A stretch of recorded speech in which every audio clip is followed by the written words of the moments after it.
There is no tomorrow. There is no tomorrow. There is no tomorrow.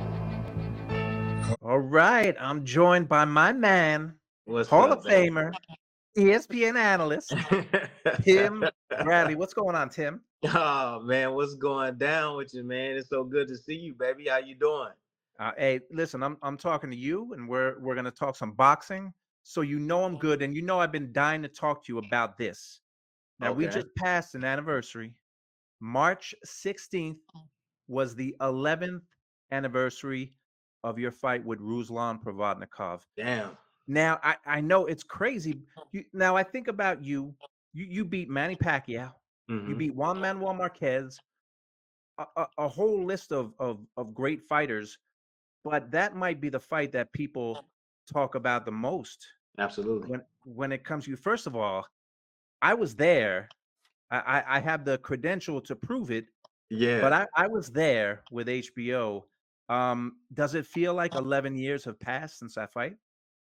It does. I don't really pay attention to time, man. I just live day to day. But now that I think about it, 11 years, man.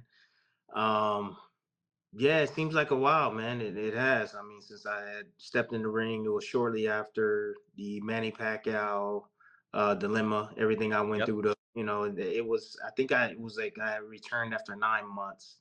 Yeah. Uh, I've spoken on numerous occasions about the depression that hit me going into this fight. What was on my mind was just basically to prove to everybody that has said something about me that I am a true champion.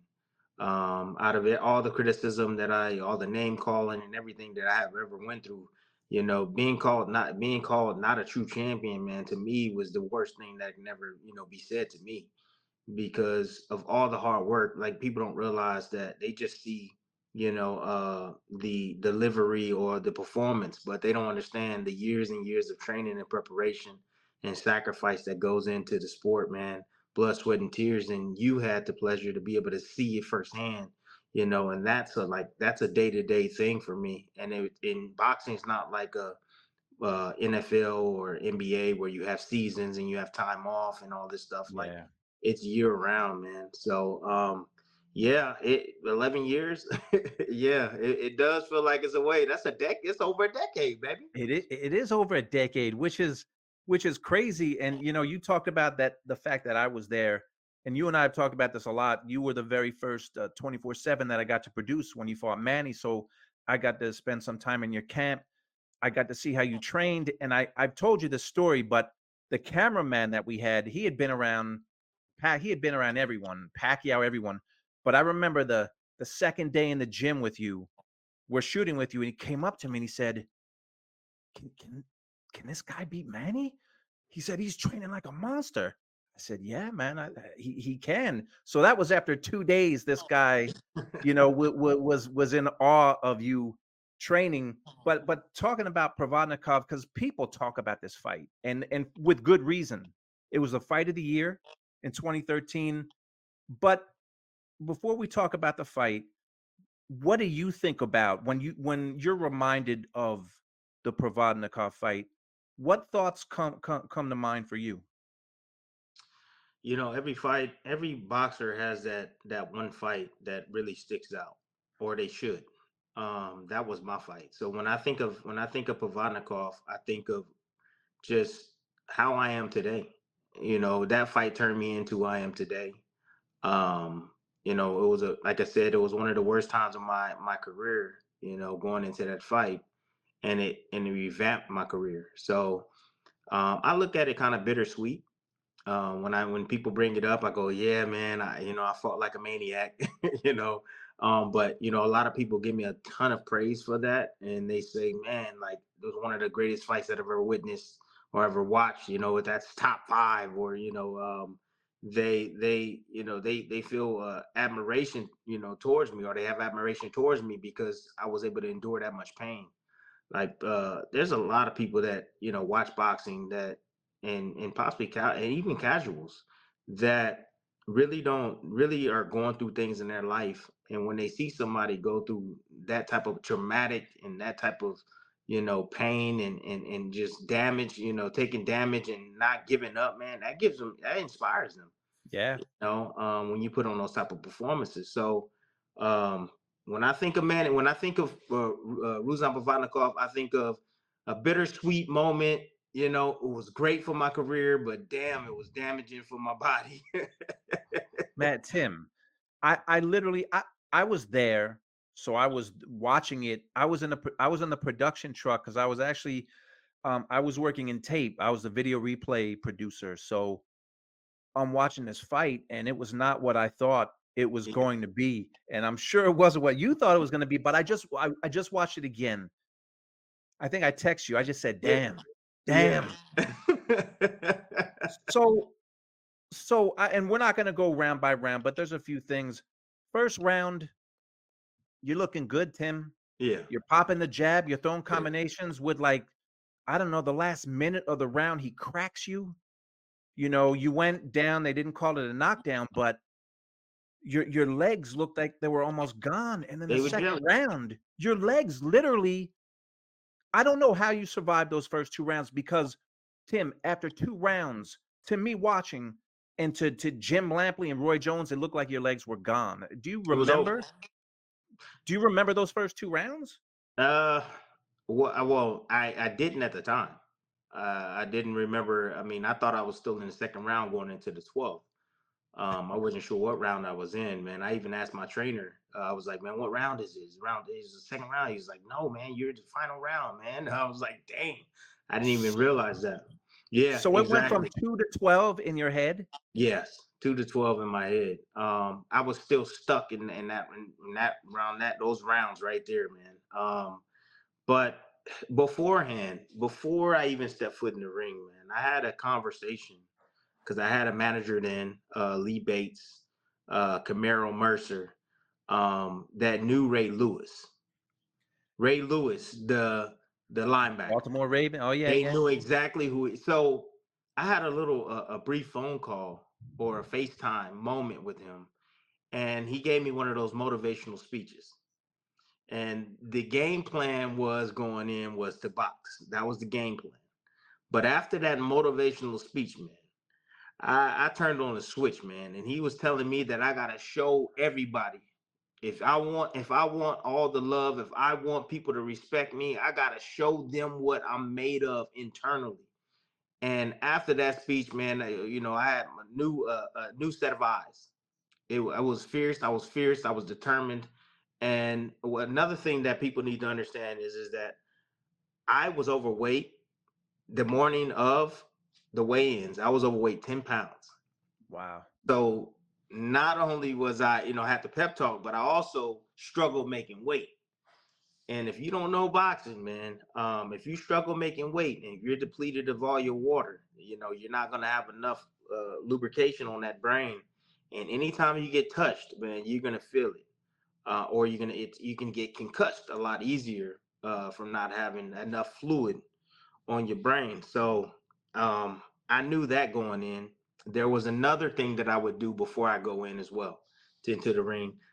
It's a chin check. So I would take my glove and I would go like this, and depending Yeah. on how dizzy or how lightheaded I feel, I will know if I'm gonna have a great night. Well, I knew I was gonna have a great night that night. I knew it because when I hit myself on the chin, I immediately, felt like I was had spells. So after that first round, when I got hit with that big shot, I knew I was concussed right out the gate. I knew I was concussed. You can see me laughing. One of the things my old trainers Yeah. would tell me is he would tell me that if you ever get hurt, you gotta smile, because that'll bring endorphins back into your mind, like that'll bring you up. So when I got hit and I started smiling, I'm thinking back to my trainer telling me to smile because I knew I was hurt. And as you said, the knockdown happened. See, he hit me with the shot, but then I reached towards him and I was trying to grab a hold of him because I knew I Right. was hurt. But then he pushed me down, and Yeah. that's the reason why the referee called it a slip, Yep. no knockdown. but I was hurt because as soon as I stood up, my equilibrium, I was all over the place. Well, yeah, you went back down. My So legs were jelly, man. And I get up and the ropes is holding me up and I'm smiling and cheesing. And I'm thinking to myself, like, damn, this ain't the way it's supposed to go. And immediately when the ref said separated us, man, I'm thinking to myself, oh, here he comes, here he comes. And I'm just there. Like I had two options. It was either lay down or fight back. And I chose to fight back. well, that third, and even Roy Jones was saying he's out, like his legs are gone, his legs I are was out. gone. But how is it that round 3, it looked like a new you? Seriously, the bounce was back. You were popping your jab. You were throwing combinations. You dominated that third round, almost like the first 2 rounds didn't happen. It took me 30 seconds to come back to life, like to come back to planet Earth. After the second round, I was dazed.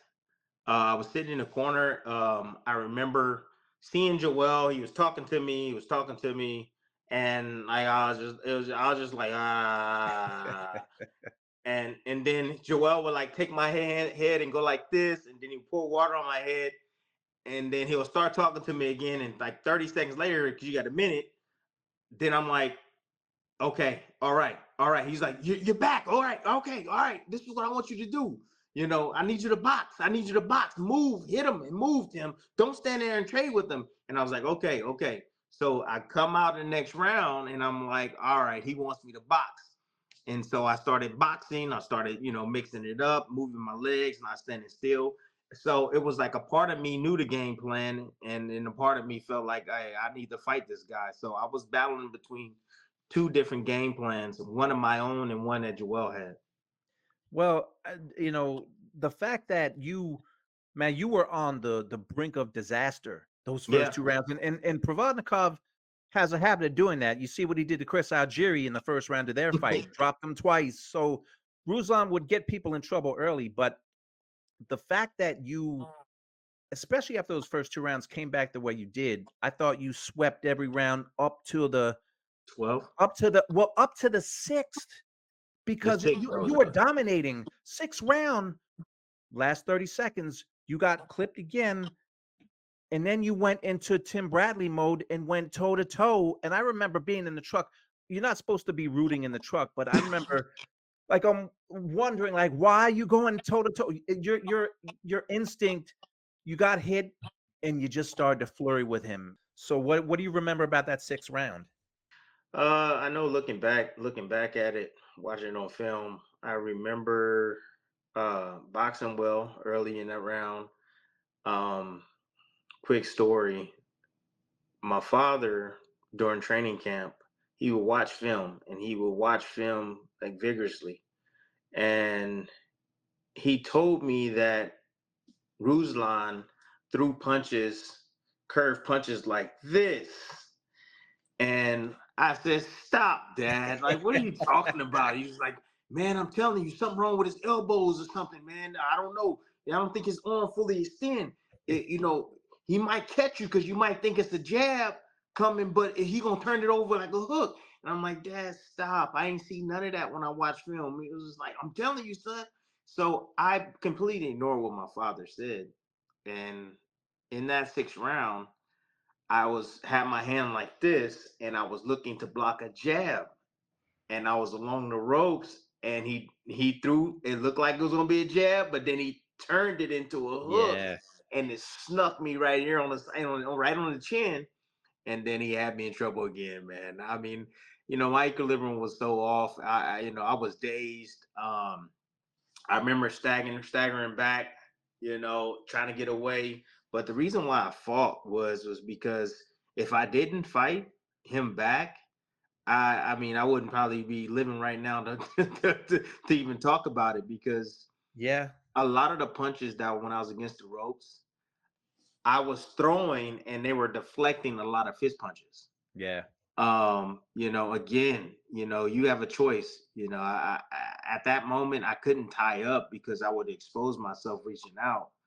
But during that moment, I was thinking about my daughter because my daughter, Malaya wasn't born yet. I was thinking Right. about her.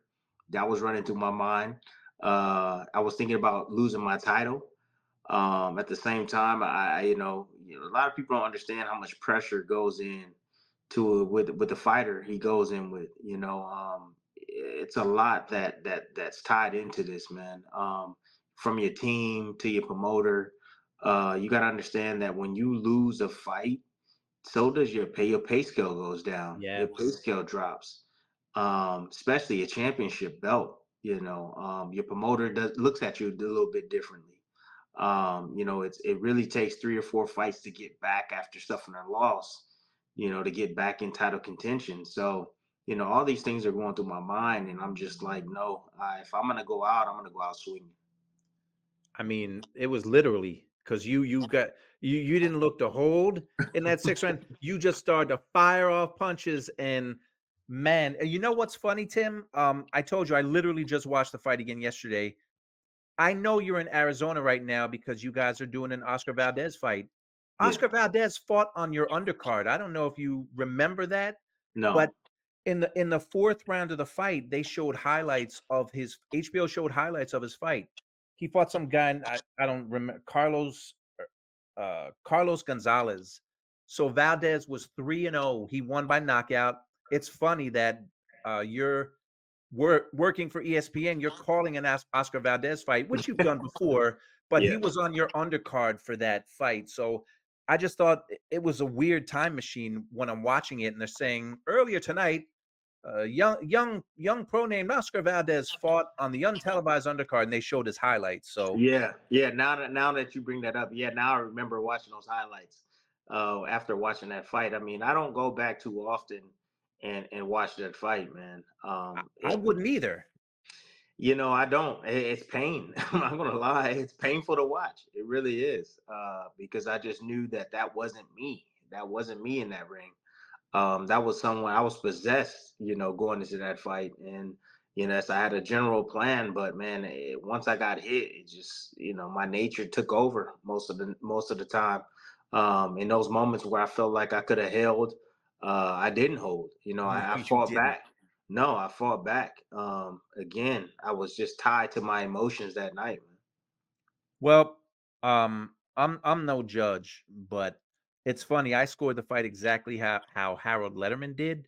Yeah, So I thought after that 6th round, though, I thought 7 through 11 was all you. yeah. Again, again, a lot of fighters don't use their jab like they should. You were firing your jab off and combination punching, which I feel like you rarely see that combination punching. So through 11, I thought you had a good lead, and then comes round 12. And man, I mean, it like starts all over again. You were dominating. Then you got, what do you remember about the 12th? Because forget what I saw and think, but what do you remember about the 12th? Because you got knocked down late in that round, but you got up and you ended up winning the decision. I just remember being exhausted. I Yeah. remember feeling completely fatigued. I could barely keep my hands up. I mean, I took a lot of punishment. Plus, I was throwing a lot of leather as well. I was lighting his behind up, man. With my jab and the combinations to the head and body. Speaking of Freddie Roach, shortly after that, he was planning on stopping the match, and even you can even hear it in his voice when he was in the corner. So, but I was exhausted, man. I knew I had to stay on my feet. I knew I couldn't get knocked out. I mean, he came on strong. He bagged me in the corner. He caught me with a shot. He hurt me again. And this time, instead of fighting back, I thought it was smart for me to take a knee because I was hurt. Yeah. And I knew that if I took another shot, I'd probably get knocked out. And this is again going back and always reverting and resulting back to my training. I always, train for the worst. So in situations like this, I knew what to do. I've taken knees before. I took a knee, but when I fought against Kendall Holt, I got dropped. I stood up, and I Yeah. remember. And what fighters got to remember is that you get a mandatory 8 count. It's mandatory for the referee to count to 8, no matter how quickly you get up. Yep. So if you get up too fast, the referee see that you're extremely hurt, he can stop the match. But if you take your time, you get up at 7, 7.5 ish, 8, right after, take that 8 count. Now you're safe. So I took that knee, man, because I knew that he was going to come on even stronger, because I think he knew in his head that it's a possibility that he could be down on the cards. And so did Freddie Roach. Freddie Roach sent him out there at me, man. They needed a knockout. He knew it, Yeah. man, and he went for it, buddy. But Well, you know what? You reminded me, because I wrote notes down in that 10th round. You remember Max would go to the corners, during the round. So he went to your corner at one point, and he went to Provodnikov's corner, and it was during the 10th round. And Freddie Roach was talking then about possibly stopping it, because Provodnikov had taken so much punishment, even though he never went down. Tim, you were throwing like 100 punches around, and you were catching him like with like 30, 40 shots every single round. look, you know what? When you don't, like, we put a lot of emphasis on a fighter thinking inside the ring instead of reacting. A lot of the movements, especially in that fight, I was just reacting. I was reacting to what was going on. I wasn't really thinking a whole hell of a lot. I thought when I thought when I had to take that knee, I was in trouble. I knew I was in trouble, and I took that knee, doing a smart thing. But when I was in there fighting, man, I had no clue how much time was on the clock. I had no clue of how much longer I'm just in there literally just fighting, fighting for my life, fighting to win the fight.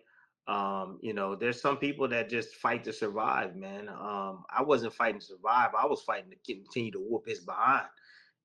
This is a guy, I mean, he was strong, man. Super strong, big puncher. Yeah. uh Very sharp and accurate with his shots too. Tricky. He's tricky. He was extremely reactive too. So a lot of times he made me pay for my mistakes. So I would throw a hook and I would stand right there, keep my head right inside the pocket, or right on the center line, in the A gap, and then I would throw a right hand and I'll keep my head right there. Well, he was catching and he was shooting, and I didn't realize that until I watched it back. But man, Ruslan Provodnikov is a different beast, man. And you don't see guys like Ruslan Provodnikov that hit as hard as that dude. A guy that can take and endure, a guy with that much heart, man. You don't see fighters like that today. I can give you one. One guy that's kind of similar is Better Biev. Yeah. Better Biev. He's that guy. I mean, that one punch knockout punching power. He can hurt you anytime he lands on you. He's a bruiser. Better Biev is pretty crafty in there. But man, as far as a hunter goes, dude, Ruslan Provodnikov is a nightmare, and he was a nightmare for anybody that got in the ring with him. Well, when that bell rang to end the fight, it must have been one of the happiest sounds you ever heard in your life. You damn right it was. Yeah. I mean, the last round, I mean, dude, I just felt like lightheaded. I felt lightheaded. I I didn't feel like tired. I didn't feel exhausted. Like, I was just like thankful the fight was over. When I was fighting, I felt exhausted. I'm not gonna lie to you. I felt exhausted, but I had to continue to just fight through the fatigue. But man, after the fight, I was just glad it was over.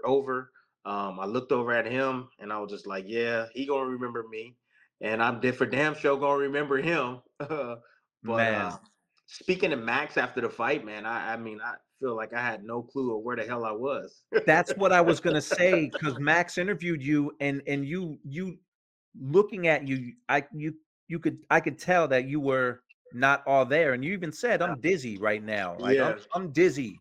It's like, So, Tim, how do you know you're concussed? I'm dizzy right because I'm now. dizzy. Yeah. Yeah. Yeah. I mean, that was a fight. I've seen highlights all through the years, but I don't think until yesterday I'd watched it again, because it's a tough fight to watch. I mean, Well, and when you know yeah, somebody and you've yeah, seen them and you've been around them, it's a difficult fight for you to watch, because the amount of damage that I'm taking. The fans, they love those type of fights, them rock'em sock'em type of fights. But again, they don't realize the damage that it's put upon the fighter when they fight in that fashion. Yeah. There is a lot of damage. So, but I'm glad that I was able to create memories for the fans. It doesn't matter, Manny Pacquiao, Marquez. I thought Marquez was one of my best performances of my career. I mean, I boxed brilliantly. And that was your Um, next fight.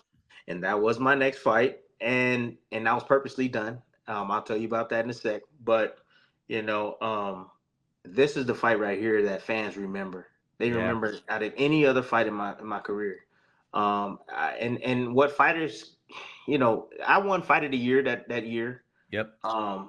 But what fighters need to realize is that, like, you have classics like Hagler Hearns. You got classics like um, Sugar Ray, fighting against Hearns. I mean, you got those classics out there, man, where you just have that one fight that everybody freaking remembers. They don't Yeah. care if it was for a belt or anything, man.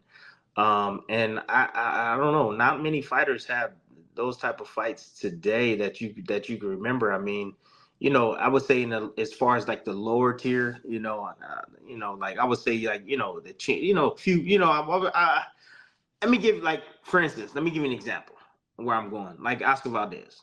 Oscar Valdez, he has some of those type of fights. Is Oscar Valdez a Hall of Famer? I don't know. You know what I mean? I don't know if he's a Hall of Famer. Right. However, guys that are at the Hall of Fame status or near the Hall of Fame status, a lot of them don't have those type of fights, man, where they're memorable for the fans. Can you tell me one from Canelo Alvarez? I'm asking you a question. Is there one that No. really stands out where you're saying, "Damn, Canelo No. is"? Not a fight like that. And even, and this is no knock on Floyd Mayweather. He's had a lot of great performances, but there wasn't that one fight where, maybe the first Castillo fight, but it wasn't the greatest fight, but he didn't I have that one, like, on the brink of destruction and oh came back. oh I go back and watch him when he fought against Emmanuel Augustus. Augusta, funny you say that. I was there because we did a show. HBO used to do a show called KO Nation, and they brought hip hop. It's a long story, man. They tried to do I like a hip hop show, and I remember that was Floyd was bloodied. He got his nose bloodied in that fight. That was you're right. Augustus was good. He was a good fighter. He super was the super drunken crafty, master. He was a good fighter. super crafty. Yeah. Very smart, very creative inside the ring. Defensive wizard, man.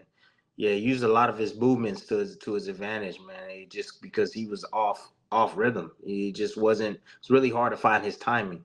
So, very elusive fighter. But yeah, I look back, man, and I think about, like, the history of the sport and a lot of the fights that we talk about that are very memorable. And Mike Tyson, as well, Evander Holyfield, like, these guys, man, they've had classics, man. They made classics. So, this was my classic. This is one There's of those no fights in my doubt. career that this is one of those fights in my career that everybody remembers me mostly because of this fight right here. So, it's bitter, but at the same damn time, it's sweet, baby. Well, we're gonna end this in a few, but you did bring up Marquez, and you said Mm-hmm. you purposely did, because this fight you took a lot of, you dealt a lot of punishment and you took a lot of punishment, but your next fight was against another Hall of Famer, Juan Manuel Marquez, and I thought that was maybe the best performance of your career. It But you was. said you did that on purpose, that you fought him next. I fought him next on purposely, for two reasons. One, he had just knocked out Manny Pacquiao, Right. and I knew eventually he was going to retire after, and I wanted to get him beforehand because I was like, I need another Hall of Famer on my resume in order to get into the Hall of Fame. I Hmm. need to beat this guy, and I need to beat him convincingly, no questions asked. And then this guy just knocked out Manny Pacquiao. I was just like, that's the guy that we need. I sat down before the fight even got made. I sat down with Top Rank, Todd DeBuff, and he asked me, did we want to fight Manny Pacquiao next? And I said, yeah. And my wife looked at me and was like, no, we don't want to fight Manny Pacquiao. And I said, well, I looked at her like, what the hell you talking about, woman? Yes, we do. And she's just like, no. She was just like, we want Marquez. And I looked at her like, what the hell are you doing, She right? was your manager at the time, wasn't she? My wife. That's a hell of a manager. So, Todd DeBuff was like, it looks like you guys have something to talk about. I'll just walk away for a minute and then let you guys converse. So my wife was like, she was just like, can you beat him? I said, yeah, I can beat him. And she was just like, well, we need to get him before he exits the game. And she was just like, hey, it's a big paycheck for you. And it's another chance to be able to solidify your resume to get in the Hall of Fame. She was just like, you can beat him, right? And I was like, yeah. She was like, we want him because Pacquiao's going to always be there. He's going to be there. Don't worry about that. But beat this guy, you can get Penny Pacquiao. And I was just like, okay, all right. So we come back, and my wife told him, and Todd DeBuff looked at me like, dude, you almost got knocked out by Ruslan Provodnikov, and like you want to fight against Marquez, who just flattened Manny Pacquiao? Are you crazy? He looked at me. He's just like, okay, are you sure? And I was like, yeah, I want that fight. So it was purposely done. It was purposely done because, again, we wanted that on our resume. We wanted him on our resume, and I beat him. I knew I could beat him. I just followed the same game plan Floyd did. Don't stand in front of him. Right. Make him pick up his feet and just turn him in circles. Floyd gave the blueprint, and I just followed it. But that was planned, bro. That was now. Planned. I've talked to you a lot about your career on and off camera. I didn't know that Monica should have won Manager of the Year because that was brilliant. Seriously, that was a brilliant move because a lot of people, I think you said too, that was your best performance. You were flawless in that fight against the Hall of Famer. So, wow, Monica should have been Manager of the Year. That's crazy. Look, man, she should have. We're coming off some big. I mean, we'll fight of the year. And then that following year, I think it was 2014 is when I fought against Marquez. So I think that year I had already went through. I had won fight of the year or whatever. So it was I think it was the first fight coming back from 2013. So, yeah, man. That fight right there, that cemented me. That put the stamp into the Hall of Fame. I can truly tell you that. Marquez was a monster. He was a beast. He was. But I'll go back and I'll tell you guys again, man, it was probably one of the easiest fights that I ever had in my career. And I only feel that way because Marquez had to have his feet set in order to punch a lot of the times. He was extremely reactive, meaning that when I would do something, he would do something. He was a tremendous counterpuncher, and he had heavy hands. And I ain't gonna lie, I was scared to hell to get hit by him, especially after coming off of Ruslan Provodnikov. And what he did to Pacquiao, you had reason. Look, mentally, like when you go through that type of traumatic stress, it's serious. Like you do have, like, psychologically, you do think about getting hit on that chin. Really? Yes, you do. You absolutely do. Like once you go down and once you get knocked out or you suffer that much damage, man, like that is subconscious. That is on your mind, like consciously and subconsciously. It's on your mind because when I went into that fight, I was like, I can't get touched. I can't get hit. I can't get hit. And any time that I would exchange, because I was a combination puncher, I mean, just go back, watch that fight, watch the last round, and look at my face when I'm shooting. I'm like, that last round, and I throw that last combination, and I catch Marquez coming in, and I catch him with that hook. If you look at my face, that is a fighter with the face of, oh snaps, I don't want to get hit.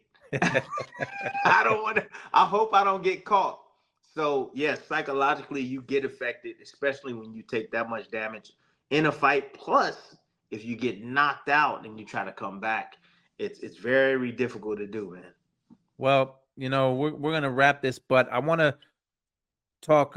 You had a 5-fight stretch.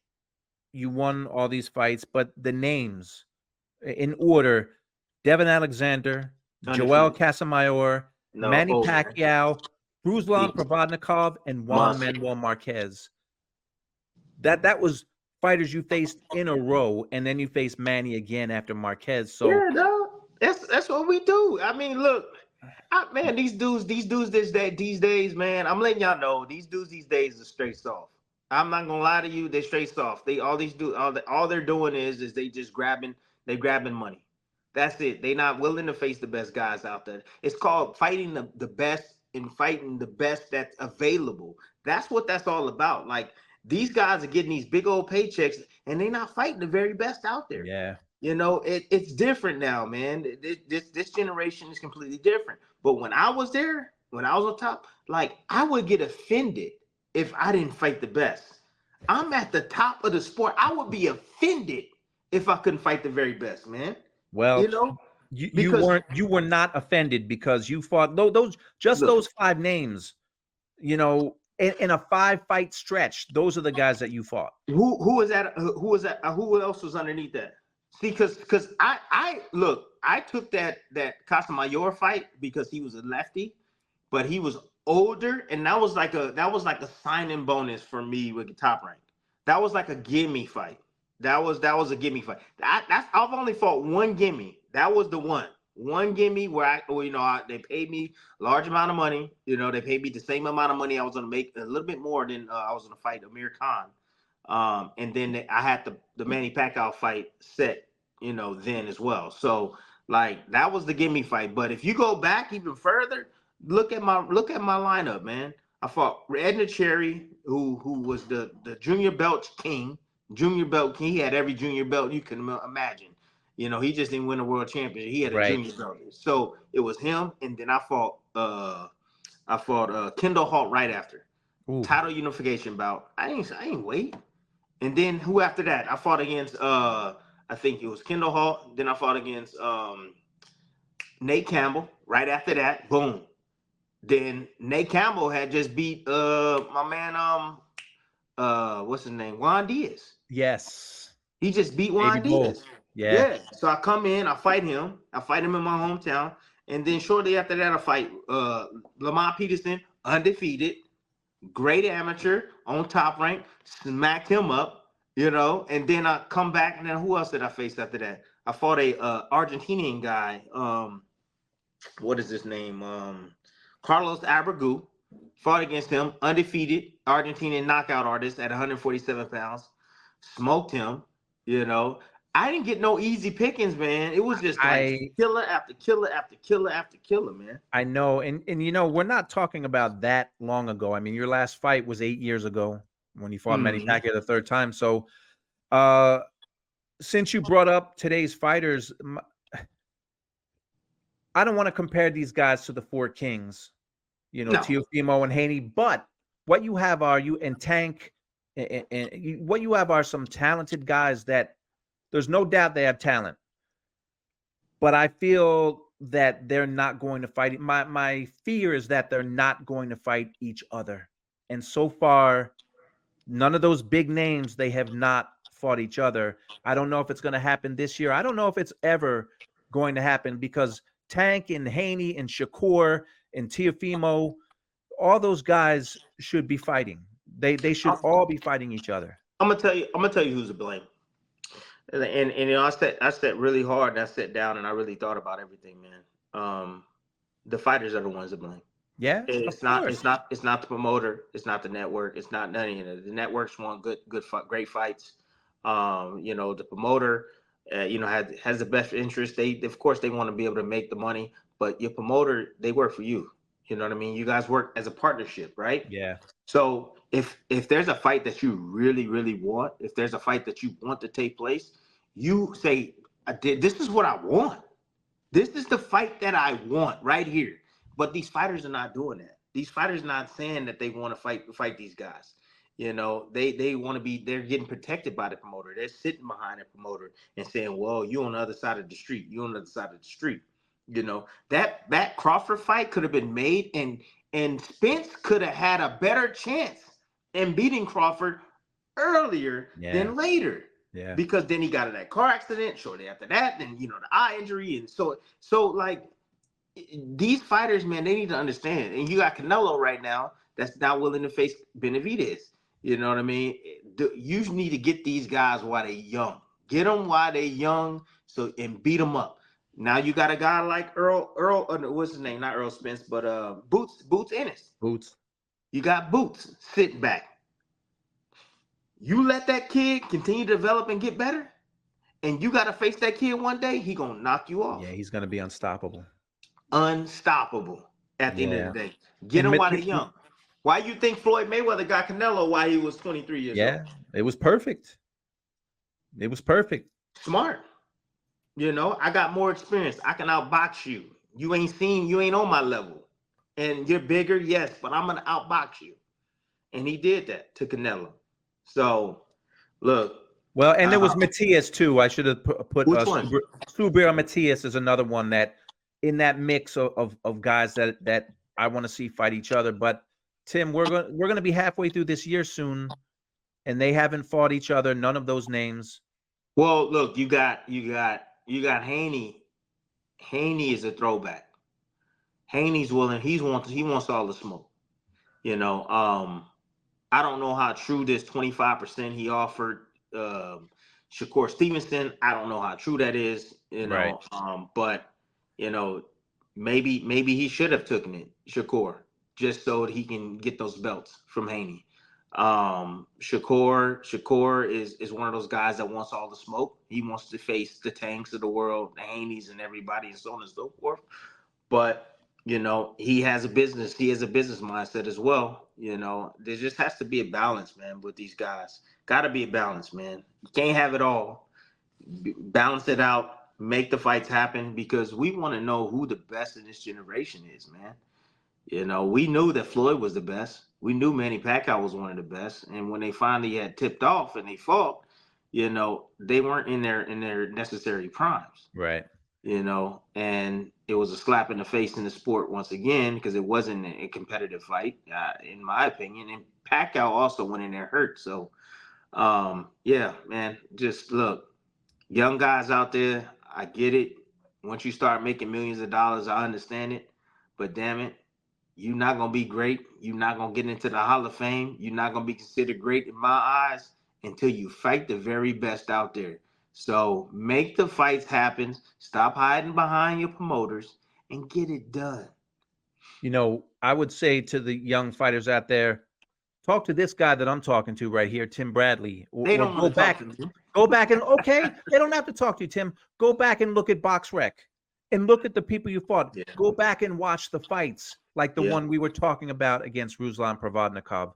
I think you're the guy that they should talk to. But Tim, I appreciate your time, and we did this as a look back to 11 years ago when you defended your WBO welterweight title against Ruslan Provodnikov. And I think I told you I scored it exactly like Harold Letterman. I had it 115, 112. Yeah. So you're still the champ. And listen, I just ran off a few names that you fought, and you rattled off a few others. So you brought up the young fighters, and I'm just saying my advice would be, even if they don't want to talk to you, look up Tim Bradley and learn something by looking at his record and who he fought. So yeah, absolutely.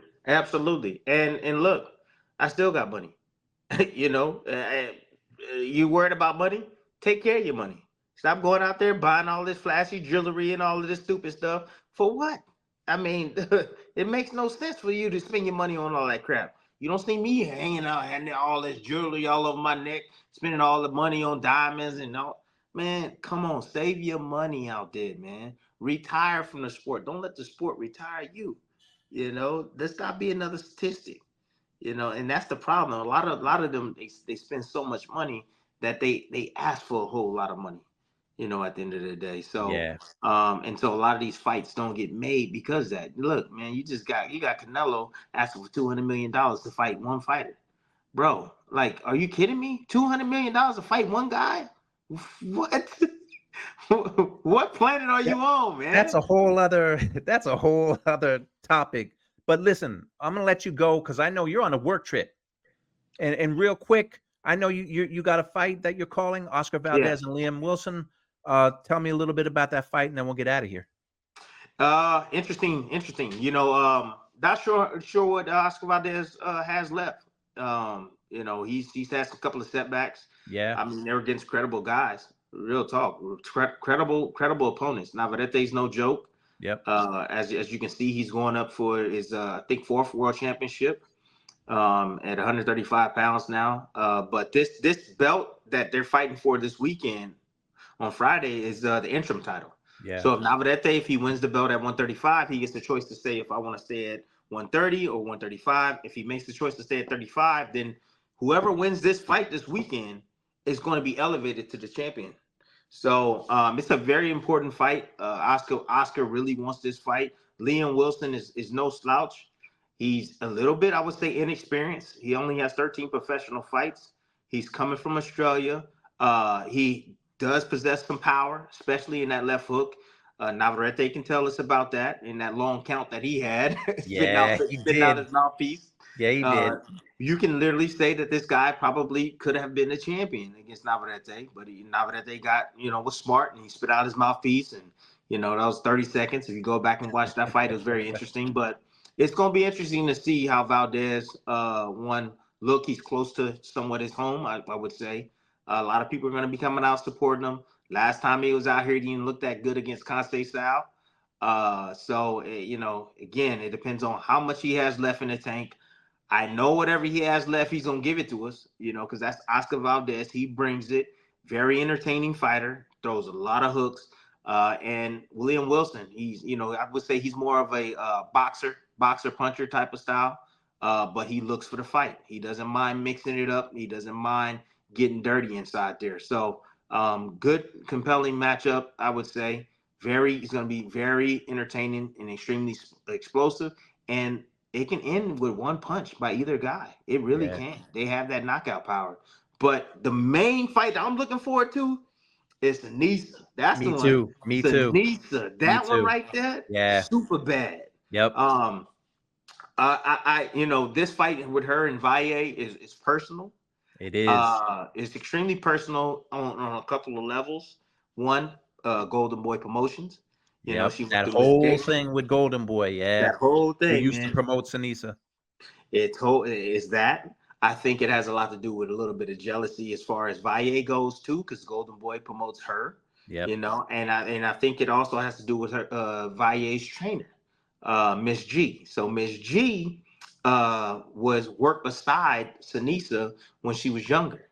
So she knows the ins and outs of Sinisa and what makes her tick, how she trains, she's been close encounter with her trainer, in close proximity with her trainer and know about her. So look, if you're on the other side, you're an enemy. I like you as a person, you're cool, but now you're an enemy if you're on the other side. So she's taking that into the ring too, man. But I noticed that women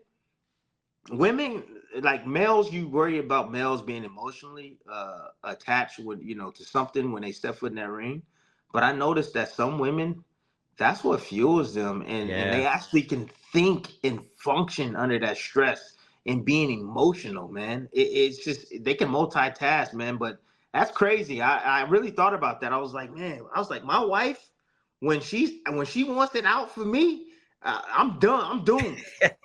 She's taking that emotion. Hey George, she's taking that emotion and she gonna tear me to pieces. Oh, I know. And she gonna be strategic and she gonna set you up and she gonna catch you in a lie. You know what I'm saying? So I know. Man, yeah,